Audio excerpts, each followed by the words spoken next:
નર્મદા જિલ્લાના રાજપીપળામાં પટ્ટીના ત્રાસથી પરેશાન મહિલાએ 181 અભયમ મહિલા હેલ્પલાઇનની મદદ લીધી હતી। ટીમે સ્થળ પર પહોંચી પતિ પત્નીનું કાઉન્સેલિંગ કરી વિવાદનું સમાધાન કરાવ્યું હતું। નર્મદા જિલ્લાના રાજપીપળા તાલુકામાં પતિના અન્ય મહિલા સાથેના સંપર્કને લઈને થતા ઝઘડા, મારપીટ અને માનસિક ત્રાસથી કંટાળેલી મહિલાએ 181 અભયમ મહિલા હેલ્પલાઇન પર મદદ માંગી હતી।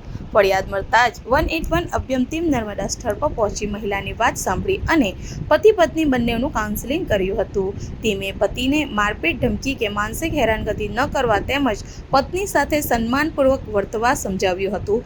મહિલાએ ઘરેલુ હિંસા સામેના કાયદાકીય અધિકારો અને ઉપલબ્ધ સહાય અંગે પણ માર્ગદર્શન આપ્યું હતું। કાઉન્સેલિંગ બાદ પતિએ પોતાની ભૂલ સ્વીકારી પત્નીથી માફી માંગી હતી અને ભવિષ્યમાં મારપીટ કે હેરાનગતિ નહીં કરે તેવી લેખિત બાહેંધરી આપી હતી। 181 અભયમ ટીમના હંમેશા હસ્તક્ષેપથી બંને પક્ષો વચ્ચે સમજૂતી થઈ અને દાંપત્ય વિવાદનું સમાધાન થયું હતું। વિડીયો જર્નાલિસ્ટ સર્જન વસાવા સાથે સત્ય ટીવી ન્યૂઝ, દેડિયાપાડા।